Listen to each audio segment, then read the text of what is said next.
예, 오늘도 2부 첫 코너는 이항영의 뉴욕 앤 서울로 시작합니다. MTN 이항영 전문위원 오셨습니다. 위원님 어서 오십시오. 네, 안녕하세요. 네, 이번 주 가장 큰 현안은 미국과 중국 간의 무역 고위급 협상일 텐데 또 이게 하루가 다르게 좋은 얘기, 나쁜 얘기를 번갈아 가면서 나오기 때문에요.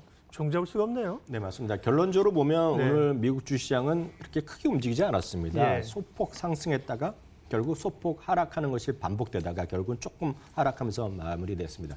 지난 주말에 워낙 강하게 올라갔기 때문에 그것에 대한 소위 차익 매물, 경계 매물 정도라고 흔히 표현할 수 있겠는데요. 이런 거죠. 미국과 중국 간의 무역 협상의 기대감이 많은 것이 사실이고요. 이번에 뭔가 좀 기대감이 크다라고 트럼프 대통령이 본인이 얘기한 적도 있는데 블룸버그 뉴스에 따르면 중국의 고위소시동의 얘기를 하면서 언급하는 것이 광범위한 협상에 대해서 이번에 좀 기대감을 낮춰야 되는 것 같이 표현이 됐습니다. 그러면서 사실 미국 주시장이 열리기 전부터 유럽 시장에 열릴 때부터 이런 것들이 좀 악재로 좀 반영되었습니다. 그렇지만 그 결론 자체가 아직 나온 것이 아니기 때문에 그렇게 흥분할 필요도 없다라고 보셔야 되겠고요. 관련해서 전체적 여러 가지 코멘트가 나오고 있지만 라덴버그 탈만 에셋에서 이런 얘기를 하고 있습니다. 이번 주에 미국과 중국의 무역 협상이 있는데 근본적인 타결과 지금의 어떤 난국이 변화가 완전히 타결될 가능성은 크지 않다라고 얘기하고 있고요. 다만 어떤 결과가 나오냐에 따라서 연말까지 남은 주식시장에 대한 어떤 하나의 시사점 정도를 우리가 판단할 수 있으면 그 정도로 만족해야 된다는 얘기를 하고 있습니다. 모든 이런 것들이 나온 결론은 결국은 금리에 대한 이번 달에 있을 FOMC에서 그런 결정이 어떤 식으로 나올지가 관심일 텐데요. 지난 주말에 나온 그런 고용 보고서와 관련해서 한 어저께 같은 경우에 78% 정도 이번에 금리 인하 가능성이 있다라고 제가 말씀드린 기억이 있는데요. 오늘 조금 낮아졌습니다. 73.2입니다. 그렇지만 그럼에도 불구하고 4명 중에 3명 확률로는 지금 금리의 인하 가능성을 베팅하고 있기 때문에요. 크게 이런 상황이 이렇게 바뀔 가능성이 크지 않다라고 일단 먼저 좀 이해하셔야 되겠고요. 다만 지금의 시장을 리세션에 근접했느냐 아니냐 여러 가지 얘기가 있습니다. 오늘만 하더라도 골드만삭스 같은 경우에는 리세션의 가능성이 크지 않다는 얘기를 하고 있고요. 시티그룹은 좀 더 강한 얘기까지 있습니다. 뭐냐면 지금 현재 시점에서 미국 주식을 팔면 후회할 것밖에 없다라는 얘기 아주 강하게 얘기하고 있지만 또 반대되는 목소리 모건 스탠리 같은 경우에서 계속 지속적으로 시장이 어렵다는 얘기를 하고 있기 때문에 극과 극의 상반대 의견이 여전히 존재한다고 보셔야 되겠습니다. 다만 지표 중에 하나를 언급해드리면 이제 전통적으로 보면 그것의 현실성이 지금은 많이 의미한 바가 퇴색했다고 하지만 결국은 다우 운송지수가 모든 것에 좀 선행한다는 얘기 아마 많이 들어보셨을 텐데요. 지금 이게 51선과 201선, 즉 단기선과 중장기선이 지금 데스크로스가 났거든요. 이것들을 갖고 미국의 지금 경기가 끝났다? 또 우려의 목소리를 하는 사람도 있다 없다? 분명히 있다라고 이해하셔야 되겠습니다. 종목을 보면 특징주를 한 2가지 정도만 제가 말씀드리겠는데 여전히 시가총액 2위를 자랑하고 있는 애플입니다. 오늘도 상당히 극과 극의 의견이 나왔는데요. 노무라 인스테인레이시라는 곳도 상당히 부정적인 의견을 얘기를 자주 하는 곳입니다. 지금 보면 현재 가격이 227달러, 230달러의 사상 최고가에 한 5달러 정도까지 붙어 있는데요. 지금 현재의 밸류에이션은 아이폰 역사상 가장 히트쳤다는 아이폰 6와 6S 시리즈만큼 평가를 받고 있는데 그다음에 지금 최근 1년 보면 매 분기 한 4분기 연속으로 매출이 감소할 정도로 디바이스에 대한 개념이 별로 약해져 있다는 얘기죠. 그런 시점에서 어떻게 이 가격이 유지될 수 있느냐 말도 안 되는 가격이라는 얘기를 하고 있습니다. 목표 주가는 185에서 205달러 올렸지만 지금 가격이 228달러 정도 보면 10% 아래에 있습니다. 쉽게 해서 매도 의견이나 마찬가지라고 보셔야 되겠습니다. 반면에 우리나라도 삼성전자 관련, 현대차 관련 베스트 애널리스트가 선정하듯이 미국에서도 큰 주식에 대해서는 베스트 애널리스트가 있는데요. TF증권이 바로 대표가 있는 분이 대표적인 베스트 애널리스트라 뽑히는 분입니다. 애플에 관해서는요. 내년에 보급형 아이폰이 나올 것으로 알려지고 있습니다. 아이폰 SE 기종 아시는 분 계실 텐데 그게 시즌 2가 나올 거라고 얘기를 하고 있는데요. 그것이 내년에 상당히 많이 팔리면서 매출이 전년 동기 대비 10% 이상 늘어날 거다. 판매 수량 자체가 아이폰 전체적으로 그 정도로 또 긍정적으로 보는 사람도 있다는 걸 참고하시면 되겠고요. 올해 이제 많이 주가 회복했지만 미국의 반도체 중에서 제일 많이 안 좋았던 것이 바로 엔비디아입니다. AMD가 올라가는 반면에 엔비디아는 크게 재미가 없었는데 최근에 빠른 속도를 회복하면서 연중 최고치에 다시 도전을 하고 있는데요. 에버코아 증권에서 목표 주가를 185에서 225달러, 지금 현재 가격이 185달러 정도 수준이기 때문에 지금 거의 한 15%에서 20%까지 상승 여력을 얘기하고 있습니다. 게임 분야의 매출이 많이 좋아질 거란 기대감을 반영하고 있습니다. 예. 가장 중요한 이번 주에도 최근의 경향은 미중 간의 무역 협상이고요. 그러면서 이제 업종별 또 종목 애플까지 말씀해 주셨습니다.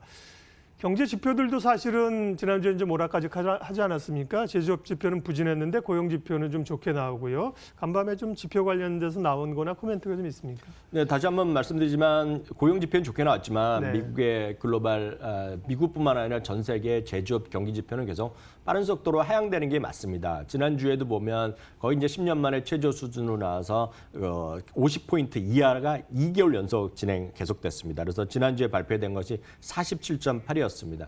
미국뿐만 아니라 이거는 전 세계 주요 국가들의 대부분의 그 ISM 지표를 제가 보여드리겠는데, 물론 제일 낮은 거는 어제도 말씀드렸다시피 독일이 41.7로 제일 낮고요.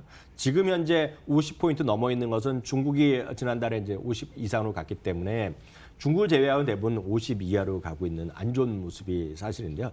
그렇지만 이제 반론을 하는 사람들은 이제 고용 지표에도 보여주었다시피 미국은 기본적으로 서비스 중심의 국가라는 거죠. 물론 서비스 PMI도 많이 떨어졌습니다만 여전히 52.6인가 나왔죠. 그래서 50포인트 위에 있기 때문에 괜찮다는 얘기하고 있고요. 하나를 더 보여드리면 미국의 이제 실업률만 많이 보여드렸는데 이거는 인구 대비 고용률을 보여드리겠는데요. 이게 지금 전체 인구 대비 61.2%가 지금 일을 하고 있다는 겁니다. 그것은 뭐냐면 지금 고령화를 시기를 고려하면 실제로 사상 최고 수준의 고용률이 나오고 있다는 겁니다. 그 반대가 이제 실업률인데 어제는 제가 숫자만 말씀드렸고 그림은 안 보여드려서 피상적으로만 이해하셨을 텐데요. 제일 왼쪽에 아래에 있는 거가 쉽게 해서 1953년 6월입니다. 그때가 딱 우리나라 이제 한국전 6.25 전쟁이 나와서 이제 거의 막바지에 들어갔을 텐데요. 그때 나왔을 때는 숫자가 2.5입니다. 2.5는 앞으로 갈 일이 없다는 거죠. 왜냐하면 그때는 사람들이 워낙 젊은 사람들이 없었다는 거죠. 직후에 1차 세계대, 2차 세계 때 그렇게 많이 사람이 좀 인명사상이 있었고 또 남은 사람이 또 한국전쟁에 가서 또 수많은 사람이 피해를 봤다는 거죠. 어제도 말씀드렸다시피 이코노미스트가 지금 숫자 컴퓨터상 논리적으로 보면 3.2까지도 갈 수 있다고 얘기를 하지만 3.2나 3.5나 4.5나 제가 똑같다고 말씀드렸습니다. 그만큼 완전 고용 상태의 미국을 보면 그게 걱정할 필요 없다라는 얘기도 있고요. 또 하나 기술적으로 말씀드리면 과매수 영역과 과매도를 갖고 이제 오실레이터를 이제 평가하는 사람들이 있는데요. 그걸 보면 이 그림을 보면 한마디로 보면 과매수 부분이 과매도 대비 워낙 상대적으로 떨어져 있다는 거죠. 역설적으로 보면 쉽게 얘기해서 매도 국면이 매도가 너무 많다라는 얘기죠. 또 이걸 똑같이 반대로 해석하면 개인들도 마찬가지, 기관들도 마찬가지로 시장을 안 좋게 보는 사람이 워낙 많다는 겁니다. 그렇기 때문에 언제라도 반대될 경우에 주가가 쉽게 올라갈 수 있다는 것이 되겠고요. 오늘의 결론은 다시 한번 똑같은 말씀드리지만 자꾸 미국이 안 좋다, 뭐 전 세계 어렵다 얘기하면 한국은 어떠냐는 거죠. 기본적으로 한국에 대한 전 세계 주시장의 비중은 계속 줄어들고 있는데 말씀드렸다시피 한국의 문제가 아니라 중국의 비중이 계속 커지고 있다는 걸 여러분 6개월마다 뉴스 들으실 텐데요. 할 수 없습니다, 지금은. 우리나라 비중은 작년에 2.0에서 지금 1.34%까지 어저께 기준으로 떨어져 있거든요. 여전히 지금 여러분의 선택은 글로벌 분산 투자가 필수적이다. 선택이 아니다. 이렇게 말씀드립니다. 예. 삼성전자 잠정 실적이 막 발표가 됐습니다. 영업이익이 생각보다 좋게 나왔네요. 예, 잠정 영업이익이 7조 7천억이 나왔습니다. 시장에서는 당초에 6조 9천억 수준, 7조 원을 조금 밑도는 수준에서 컨센서스가 좀 올라갔거든요. 7조 원대, 7조 원 초반대까지 올라갔는데 7조 7천억이 나왔으니까요. 56.2% 줄었다는 거는 이제 별 의미는 없습니다. 왜냐하면 이제 지난 3분기가 워낙 좋았기 때문에 기저가 아니라 기고 효과가 있거든요. 그거를 보시면 안 되고 이제 영업이익단의 절대 밸류가 얼마냐가 중요한데요. 7조 7천억이니까 시장 예상치보다 대략 한 10% 가까이 좀 더 나왔기 때문에 서프라이즈 쪽에 가깝다고 보면 되겠습니다. 매출은 62조 원이 나왔습니다. 매출 예측치가 61조 2천억 정도 됐는데요. 62조 원이 나왔으니까요. 매출도 시장의 기대치보다는 조금 늘었습니다. 네. 잠시 후에 취재 기자 연결해서 구체적인 내용 알아보겠고요. 이항영 위원님과 함께 또 뉴욕 증시 특징주 마무리하겠습니다. 네, 최근 시장에서 마이크로소프트와 애플을 여러 번 말씀드렸는데요. 그럼 이제 시가총액 3, 4위가 나왔는데요. 네 번째로 많은 것이 이제 구글입니다. 구글하면 여러분들이 제일 많이 쓰는 스마트폰의 기본적인 OS 제가 지금 구글에서 하고 있는 안드로이드란 거 많이 아시겠죠? 우리나라 여러분 시청자들 중에 10분 중에 9분은 지금 이걸 쓰고 계십니다. 여러분들은 많은 요즘 검색을 어디서 하십니까? 유튜브에서 검색할 수 있는데 그 유튜브를 누가 갖고 있느냐? 구글이 갖고 있죠. 그러다 보니 전 세계 인터넷 광고 시장의 40% 이상을 바로 구글이 독점을 하고 있고 광고 동영상 시장에서도 우리나라에서도 이제 1위를 차지하고 있습니다. 주가는 $1,200 초반인데요. 이런 것들을 포함해서 내년도에 클라우드 시장이 다시 본격적인 성장세로 다시 들어갈 수 있다는 얘기를 많이 하고 있습니다. 여전히 매수 의견이 압도적으로 많은데요. 우리나라에서는 뭐 네이버가 있고 카카오가 있겠으나 관련돼서 여전히 계속 똑같은 말씀드리지만 네이버보다는 지금은 카카오의 성장 동력이 조금 더 나아 보인다는 생각 갖고 있습니다. 장기 매수 의견 오늘도 확인드릴 수 있겠네요. 네, 뉴욕 앤 서울 이항영 전문위원 오늘도 함께했습니다. 위원님 수고하셨습니다.